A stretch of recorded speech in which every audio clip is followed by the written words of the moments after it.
Hi folks, I'm Joe Gurman, the Stereo project scientist at NASA's Goddard Space Flight Center in Greenbelt, Maryland.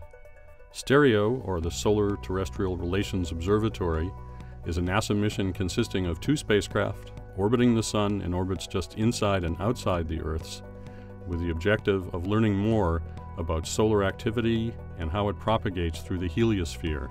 Today we're talking about what's going on with the Stereo mission over the next year and a half or so. That includes both the period of superior conjunction, when the spacecraft are on the other side of the Sun from the Earth, and also a longer period on either side of that when the high-gain antenna will have to be off-pointed from its normal pointing towards the Earth because of a thermal problem.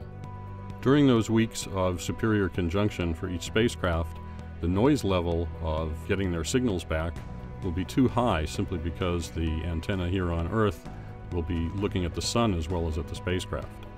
During that period, we won't be able to communicate with the spacecraft, and after about 3 days, there's a timer on the spacecraft that will go off and put it in a safe mode, and will also turn off the power to the instrument. And that's a period of about 15 weeks on the ahead spacecraft and 9 weeks on the behind spacecraft. Fortunately, those periods don't overlap. In August 2014, we'll reach a situation where the high-gain antenna on the Stereo spacecraft will be pointing back towards Earth but seeing too much of the Sun.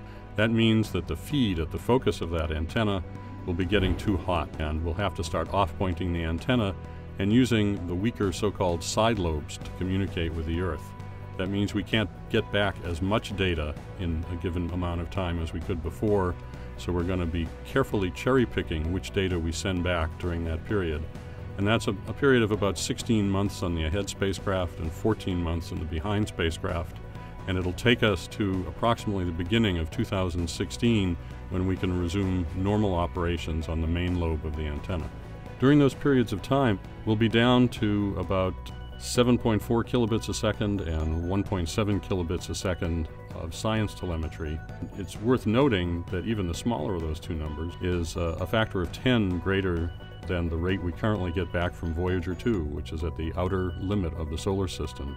Those data are certainly worth taking, and we believe the data from Stereo are worth taking too, because Stereo gives us the only view of what's going on the far side of the Sun and in the heliosphere on that side as well.